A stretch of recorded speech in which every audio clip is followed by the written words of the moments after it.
अदालत में 6 लोगों की मौत पर नेता प्रतिपक्ष तेजस्वी यादव ने बड़ा बयान दिया है। तेजस्वी यादव ने कहा है कि शराब से हो रही मौत को छिपाया जा रहा है। राज्य में शराबबंदी सिर्फ कागजों पर है। शराबबंदी में पूरी तरह से भ्रष्टाचार हावी है। तो तेजस्वी यादव का यह बड़ा बयान सामने आया है। आपको बता दें कि बेतिया में 6 लोगों की संदिग्ध हालत में मौत हुई है और इसी पर सियासत अब गर्मा गई है। तेजस्वी यादव ने कहा है कि शराब से मौत हुई है, इसे छिपाया जा रहा है और बिहार में शराबबंदी सिर्फ और सिर्फ कागज पर है। लगातार मौतें हो रही हैं, कहीं भी आप देख लीजिए, इस बात को छुपाया जाता है। बिहार में शराबबंदी केवल जो है कागजों पर है, ये किसी से छुपा नहीं है। और कैसे उपलब्ध हो रहा है, कौन उपलब्ध करा रहा है, कौन जो है कार्रवाई नहीं कर रहा, सबका एक फिक्स हो चुका है। और तेजस्वी यादव के आरोपों पर सियासी गलियारे में वार पलटवार का दौर भी शुरू हो गया है। क्या कुछ कहना है, आइए आपको दिखाते हैं। बिहार की जनता को पता है कि वो अपहरण के बदले फिरौती वाली सरकार, नौकरी के बदले जमीन वाली सरकार को दोबारा वापस नहीं लाएगी। तेजस्वी जी कोई स्वप्न न देखें, अपहरणकर्ता लुटेरे दोबारा वापस नहीं आने वाले हैं। तो क्या बिहार के लोगों का यही काम रह गया है कि अब आपको आशीर्वाद दें? एक ऐसे व्यक्ति को जो सही से पढ़ा लिखा भी नहीं है, जिसे कोई शासकीय समझ नहीं है। आपकी जो परंपरा है, आपकी परंपरा से सारे बिहार के लोग वाकिफ हैं, तो यह तो उनके लिए आत्महत्या जैसा होगा। बिहार की जनता एक नई युवा पीढ़ी के सरकार की तरफ नजर टिकाई लगी है, क्योंकि उसने पढ़ाई की बात की, लिखाई की बात की, कमाई की बात की, मजदूरों की बात की, किसानों की बात की, महिलाओं की बात की, खेलकूद की भी बात कही। तो बिहार में महागठबंधन की सरकार 2025 में बनना तय है। पूर्णिया से निर्दलीय सांसद पप्पू यादव ने विधानसभा चुनाव को लेकर बड़ा बयान दिया है। पप्पू यादव ने कहा है कि आगामी चुनाव में विपक्ष का नेतृत्व कांग्रेस को करना चाहिए। पप्पू यादव ने कहा कि कांग्रेस का गठबंधन जिससे भी हो, इस पर कोई आपत्ति नहीं है, लेकिन विधानसभा चुनाव में बिना किसी चेहरे के कांग्रेस के नेतृत्व में चुनाव लड़ना चाहिए।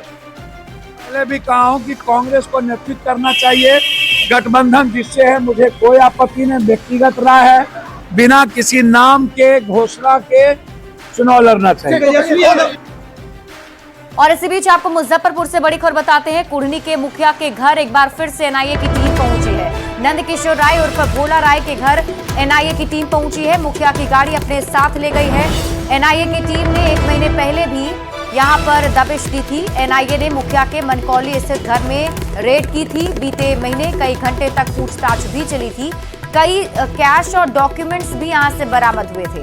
AK-47 बरामदगी मामले में एनआईए की टीम ने रेड की थी। मुखिया के बेटे देवमुनि पर AK-47 रखने का आरोप है और एक बार फिर से एनआईए की टीम मुखिया के घर पर पहुंची है।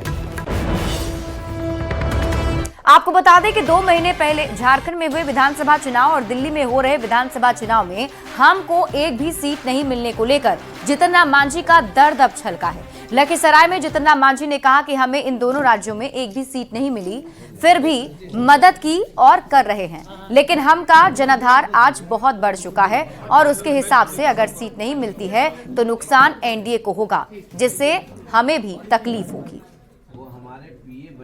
तो हम क्या किया? जहाँ तक हुआ मदद किया। दिल्ली में नहीं मिला तो हम क्या किया?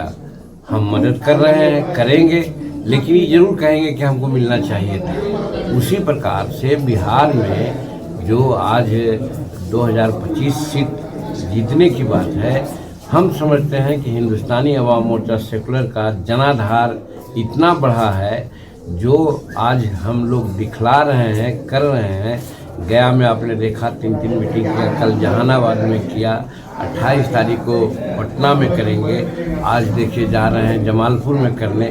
तो जनाधार के आधार पर अगर तजवीज़ लोग नहीं करेंगे तो उसमें एनडीए को घाटा होगा, जिससे हमको भी तकलीफ होगा।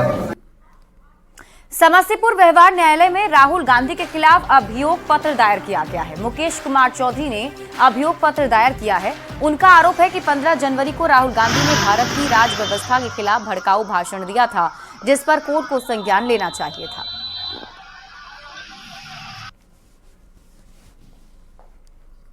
तो मेरा उद्देश्य यही है कि जो देश में हम हैं, पल भर रहे हैं, उस देश के बारे में अगर कोई किसी तरह का गलत टिप्पणी करेगा तो वो गलत है। और मेरा मानना है कि इसीलिए मैंने न्यायालय के पास भी गया हूँ कि न्यायालय, सक्षम न्यायालय जो है, आदमी कहाँ जाता है, न्यायालय जाता है, न्यायालय उस पर जो कार्रवाई करेगा। अयोध्या में बने भव्य राम मंदिर में रामलला की प्राण प्रतिष्ठा के 1 साल पूरे होने पर कल पटना में भव्य कार्यक्रम होगा। मंत्री नितिन नवीन के आवास पर विशेष पूजा का कार्यक्रम रखा गया है। राम मंदिर के उद्घाटन की पूर्व संध्या पर आज से 24 घंटे के लिए अष्टयाम शुरू हो रहा है। कल पूजा संपन्न होने के बाद आम लोगों के लिए विशाल भंडारे का भी आयोजन किया गया है। हमारा पवित्र अयोध्या में राम मंदिर का पूरा 1 वर्ष पूरा होने जा रहा है और 22 जनवरी का वही तिथि था जिस दिन करोड़ों हिंदुओं का सपना साकार हुआ।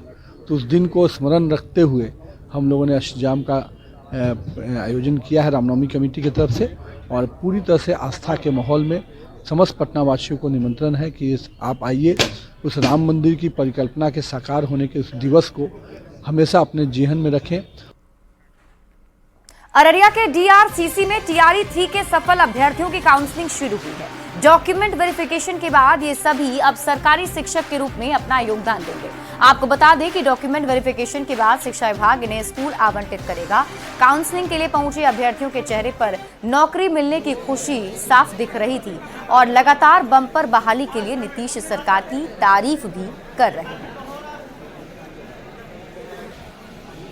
अररिया के डीआरसीसी में तस्वीर में साफ तौर पर आप देख सकते हैं टीआरई 3 के जो सफल अभ्यर्थी हैं उनकी भीड़ जो है काफ़ी यहाँ पर नज़र आ रही है, और जो स्टूडेंट हैं उनसे सीधे जानने का प्रयास करते हैं कि किस तरीके से जो है काउंसलिंग किया जा रहा है। चूँकि डॉक्यूमेंट वेरिफिकेशन के बाद अब ये सरकारी शिक्षक बनेंगे और नए साल में जो है उन्हें शिक्षा विभाग के द्वारा स्कूल भी आवंटित करना है। बहुत लंबी दूरी तय करके हम लोग अपने हरासमेंट हो गया है और इतनी देर लाइन पे खड़े होने के बाद तो और भी थोड़ा सा स्लॉट 1 के हैं, स्लॉट 2 के हैं जी। क्या नाम हुआ आपका? मेरा नाम सुमन कुमार है। बहुत खुश है हम, यह नौकरी मिली है, बहुत खुश है हम। बिहार सरकार का आभारी है। क्या नाम हुआ आपका? अंतरा हाजरा। अंतरा हाजरा। बहुत खुशी है सर, बिहार सरकार को कहेंगे धन्यवाद, ऐसे ही वैकेंसी निकालती रहे हमारे लिए और बच्चों के लिए ऐसे ही शिक्षा के क्षेत्र में अच्छे काम करते रहें। Thank you. नाम बता दीजिए। शिशुपाल कुमार।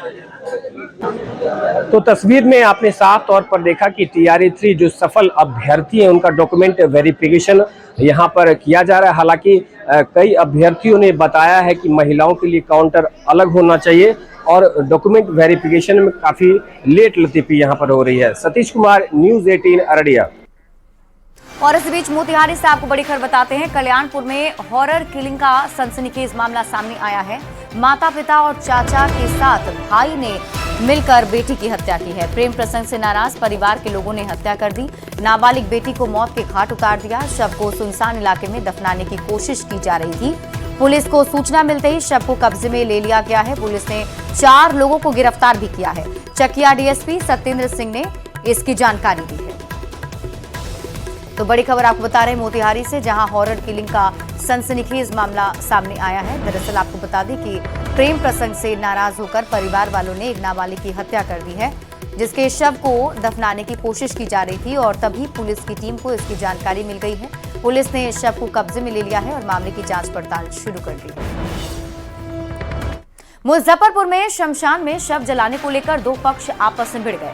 घटना मनियाई थाना क्षेत्र के मधौल जगदीशपुर गांव की है। दरअसल 2 अलग अलग पंचायत के लोगों के बीच शव जलाने को लेकर विवाद हो गया, जिसके बाद जमकर हंगामा हुआ। हालांकि मौके पर पहुंची पुलिस और प्रखंड के अधिकारियों ने मामले को संभाला है। दोनों पक्षों को समझाने के बाद मामला शांत हुआ। पूरा विवाद जमहरुआ पंचायत स्थित जगदीशपुर शमशान भूमि में लाश जलाने का है, जहां कई दशकों से अमरख पंचायत और जमहरुआ पंचायत के लोग मृतकों का अंतिम संस्कार करते आ रहे हैं। लेकिन हाल ही में उस जमीन पर सरकार के द्वारा स्कूल का निर्माण कराने का आदेश जारी किया गया है। उस जगह पर स्कूल और खेल का मैदान बनना है। ऐसे में अमरख पंचायत के मधौल के गांव के एक व्यक्ति का निधन हो गया, जिन्हें अंतिम संस्कार के लिए उक्त शमशान लाया गया था, लेकिन जमहरुआ पंचायत के लोगों ने इसका विरोध किया। यहाँ पे जमहरुआ पंचायत स्थित एक जगदीशपुर ग्राम है। यहाँ पे शमशान घाट है और मधौल ग्रामवासियों का कहना था कि हम लोग पूर्व से बॉडी को जलाते आ रहे हैं और इसी बीच मधौल में एक ग्रामीण का मृत्यु हुई। तो यहाँ दाह संस्कार करने को लेकर दो समाज में दो ग्रामीणों में कुछ विवाद चल रहा था। तो डॉक्टर भीमराव अंबेडकर जो है कॉलेज जो पास होकर आया, सेंक्शन होकर आ गया है और उसके बगल में WPO पहले बना हुआ है, 2 साल पहले, 1.5 साल पहले बना हुआ है। उसके बाद जो बगल में जो है खेल का मैदान भी बन रहा है, उसमें 2 गोटों के बीच जो है हमारे जमरुआ पंचायत के लोग और अमरक पंचायत के लोगों में विवाद चल रहा है। वो लोग का कहना है कि शमशान है लेकिन बिहार सरकार जमीन है। मामला यहाँ पर है कि हमारे जमरुआ पंचायत के अंतर्गत ये शमशान घाट है और हम लोग मधौल अमरक पंचायत से मधौल गाँव से हैं और हम लोग के यहाँ आज से नहीं पूर्वजों के तहत ये यहाँ पर शमशान घाट में लाश जलाया जाता है और यहाँ पर जो है सो CO साहब द्वारा जो है सो ST/SC 10+2 कॉलेज और हॉस्टल प्लस खेल मैदान का आवंटित कर दिए, बनाने के लिए आदेश दे दिए हैं। और इस बीच आपको एक और बड़ी खबर बता दें, भागलपुर शहर में लगातार अतिक्रमण हटाओ अभियान जारी है और शहर के कचहरी चौक से लेकर घंटा घर से होते हुए गिरधारी, शाह हटिया और स्टेशन चौक तक अतिक्रमण हटाओ अभियान चलाया गया। इसके साथ ही दुकानदारों को चेतावनी देते हुए फाइन भी वसूला गया है। अभियान के दौरान भारी संख्या में पुलिस बल की मौके पर तैनाती कर दी गई थी। स्टेशन तक गिरधारी, शाह हटिया रोड होते हुए अभियान चलाया जा रहा है। जिला प्रशासन के आदेशानुसार चल रहा है। फाइन भी काट रहे हैं। क्या अपील करना चाह रहे सर लोगों से? यही लोगों को अपील करना चाह रहे हैं कि वो रोड और नाले पे दुकान नहीं लगाए, अन्यथा लगाएंगे तो उस पर कानूनी कार्रवाई होगी। सीतामढ़ी सदर अस्पताल में डॉक्टरों की बड़ी लापरवाही सामने आई है, जिसने हेल्थ सिस्टम पर ही सवाल उठा दिया है। सदर अस्पताल के इमरजेंसी वार्ड में एक मरीज इलाज के लिए पहुंचा था। उसके पैर में चोट लगी थी, लेकिन डॉक्टर ने उसे पर्ची पर हाथ का एक्सरे कराने को लिख दिया है। राजू जब एक्सरे कराने पहुंचा तो उसे डॉक्टरों की लापरवाही के बारे में पता चला, जिससे परेशान मरीज शिकायत करने अस्पताल प्रबंधन के पास पहुंचा, जिस पर अस्पताल प्रबंधन लापरवाह डॉक्टर पर कार्रवाई करने के बजाय भूल सुधार कर दोबारा से पैर का एक्सरे कराने का निर्देश दे दिया है।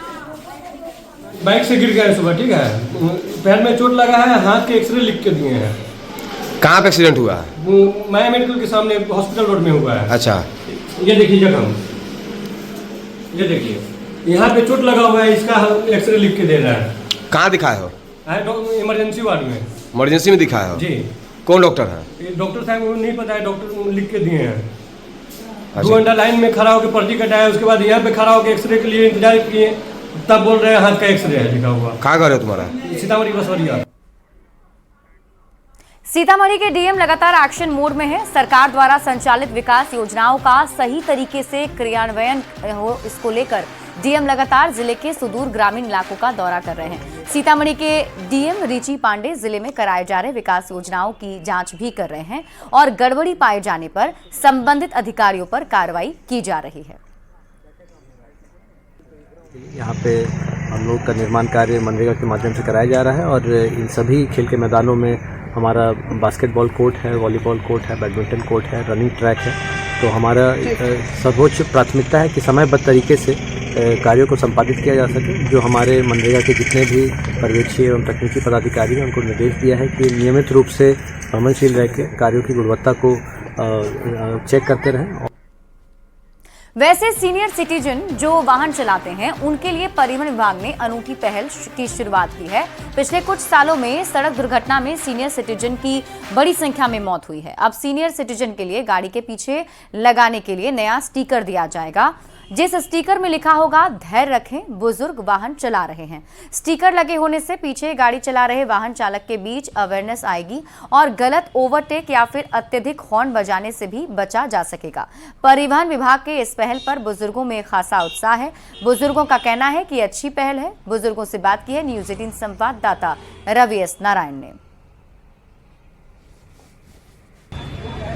वैसे सीनियर सिटीजन जो वाहन चलाते हैं, उसे लेकर के परिवहन विभाग ने एक अनूठी पहल शुरुआत की है और परिवहन विभाग ने एक अनूठी पहल की है और उसके तहत ये बताया है कि अब वैसे बुजुर्ग जो परिवहन या वाहन चलाते हैं, उन्हें अब उसके पीछे एक स्टिकर दिया जाएगा और इस स्टिकर पे लिखा होगा कि धैर्य रखें, सीनियर सिटीजन या बुजुर्ग जो हैं वो वाहन चला रहे हैं। इससे क्या होगा कि जो पीछे बैठे हुए जो लोग हैं वो अवेयर हो सकेंगे और दुर्घटनाएं जो हैं वो कम हो सकेगी। हमारे साथ कुछ बुजुर्ग भी हैं। सर, परिवहन विभाग ने ये एक अनोखी पहल शुरू की है कि आप गाड़ी चलाते हैं सर? हाँ, बिल्कुल चलाते हैं। तो अब जो है आपको अगर स्टिकर दिया जाएगा जिस पे लिखा होगा, उस पहल को कैसे देखते हैं? नहीं, ये बहुत अच्छी पहल है। यदि देखिए कोई स्टिकर लगा दीजिए, उसका प्रभाव, सबसे बड़ी बात यह है कि जो देखने वाले हैं उनके भीतर इतनी समझदारी होगी, उसका कद्र करें। कई बार लिखा रहता है यहाँ पेशाब करना मना है, फिर भी लोग जाके वहाँ पेशाब कर देते हैं। यदि ये यहाँ के लोगों में पहल की शुरुआत अच्छी है, लेकिन हम लोग आम लोग भी इसका अनुकरण करें और उसका आदर करें, उस भावना का। हम तो यही कहेंगे, Rome was not built in a day. Rome तो एक दिन बना नहीं, धीरे धीरे लोगों में ना समझिए कि सिविक लॉ, सिविक फीलिंग आती है जी, इसलिए इसको पहले शुरू किया जाए। बहुत सही, बहुत सही प्रयास। तमाम लोग जो है बुजुर्ग ये भी कह रहे हैं कि यहाँ पे ऐसे जो हैं वो अगर स्टिकर दिए जाएंगे तो एक नई पहल जो है वो दुर्घटनाएं कमी लाने में मदद भी मिल सकती है और बुजुर्गों को वाहन चलाने में सुविधा भी मिलेगी। पटना से रविश नारायण की रिपोर्ट। जमुई जिले के लक्ष्मीपुर की रहने वाली 21 साल की सुप्रिया शारीरिक लाचारी को पीछे छोड़कर हौसले की उड़ान भर रही है। सुप्रिया का परिवार वाले भी खूब साथ देते हैं। सुप्रिया की मां उसे गोद में उठाकर हर दिन बीए की परीक्षा दिलाने केंद्र पर ले जाती हैं। स्नातक की छात्रा दिव्यांग सुप्रिया पढ़ने लिखने में होनहार हैं। बचपन से ही दोनों पैर से दिव्यांग हैं। सुप्रिया को शिक्षा दिलाने के लिए उसकी मां और पिता ने कोई कोर कसर नहीं छोड़ी। सुप्रिया की मां अपनी गोद में उठाकर बेटी को परीक्षा हॉल तक पहुंचाती हैं और जब एग्जाम खत्म हो जाता है तो उसी तरह गोद में उठाकर वापस घर लेकर जाती हैं। होनहार दिव्यांग छात्रा आईएएस बनना चाहती हैं। ये तस्वीर हम आपको सुप्रिया की दिखा रहे हैं, जिसमें आप देखिए किस तरीके से सुप्रिया की मां उन्हें गोद में उठाकर एग्जाम हॉल तक पहुंचाती है। मुंगेर यूनिवर्सिटी का स्नातक का परीक्षा चल रहा है और सेमेस्टर फर्स्ट में जमुई के श्यामा प्रसाद महिला कॉलेज में एक परीक्षार्थी ऐसी एग्जाम दे रही हैं जिनका नाम सुप्रिया है और वो बचपन से ही दोनों पैर से दिव्यांग है और देखा जा सकता है स्नातक पार्ट 1 की छात्रा है और जमुई जिले के लक्ष्मीपुर की रहने वाली है। और देखा जाए तो परीक्षा केंद्र में इनकी मां इन्हें लेकर आती हैं परीक्षा दिलाने के लिए और इसी तरह से गोद में उठाकर परीक्षा केंद्र का जो हॉल है वहां पर खुद जाकर बैठाती हैं और जब परीक्षा खत्म हो जाती है तो वो ले जाती हैं। शिक्षा का जुनून है, पढ़ने का जुनून है सुप्रिया में। पैर से लाचार होने के बाद भी वो पढ़ना चाहती है और यही हालात रहा कि शुरू से ही, बचपन से ही पढ़ाई लिखाई में अव्वल होने के कारण माँ बाप इन्हें पढ़ा रहे हैं और यही स्थिति है कि ये महिला अपनी बेटी को भविष्य संवारने के लिए परीक्षा केंद्र पर लेकर जाती है और स्कूल में भी यही हालात था। अच्छा, क्या स्कूल में कैसे जाती थी आप? स्कूल में भी मुझे लेके जाया करता था, पहुंचाया करता था। जैसे मेरे दादाजी जब मैं छोटी थी तो वो पहुंचाते थे। फिर जैसे मैं बड़ी हुई तो कभी पापा को